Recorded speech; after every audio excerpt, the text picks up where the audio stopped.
C'est l'été, t'es tranquillement en train de nager en bord de mer ou d'océan, et d'un coup tu te fais aspirer au large alors que la mer est parfaitement calme et tu peux plus revenir.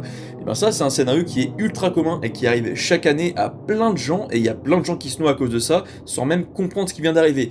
Mais je vais t'expliquer comment t'en sortir. Généralement, toi comme moi, quand on voit ce genre de mer là qui paraît toute calme, on se dit directement que c'est super, c'est un super endroit pour aller nager et que c'est parfaitement safe. Sauf que cet endroit exactement là où ça paraît être le plus calme, eh ben, c'est un énorme piège et ça s'appelle un courant d'arrachement. Les courants d'arrachement, c'est un truc qui se passe notamment lorsqu'il y a des marées descendantes, lorsque les vagues forment justement cette sorte de forme d'entonnoir là qui repart vers le large. Le problème, c'est qu'absolument tout le monde, généralement, quand on se fait aspirer et qu'on voit qu'on s'éloigne de la plage, c'est de nager vers la plage parce qu'on veut revenir sur le sol.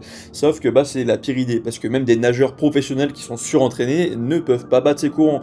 Donc, si jamais toi tu t'acharnes contre ces courants, tu vas juste t'épuiser et finir par rencontrer la petite sirène en 5 minutes. Et juste pour te donner une idée, ces courants sont tellement forts que même si tu es debout sur la plage, sur le sable, ils peuvent quand même t'aspirer, c'est pour dire. Et pour bien que tu comprennes que c'est pas un truc qui est rare du tout, c'est ce qui cause plus de 80% des noyades aux États-Unis. Mais du coup, la seule vraie solution pour t'en sortir si jamais tu te fais aspirer, c'est de pas nager à contre-courant, ça on l'a compris, mais de nager en parallèle de la plage pour justement sortir de ce courant qui est en train de t'aspirer et pouvoir ensuite revenir sur la plage tranquillement. Et évidemment, je pense qu'il n'y a pas besoin de le préciser, mais si jamais tu vois qu'il y a un drapeau rouge sur la plage, tu vas pas te baigner, c'est logique. Et pour que tout le monde soit au courant, partage cette vidéo à ta famille ou à tes amis qui partent en vacances pour éviter que ça leur arrive.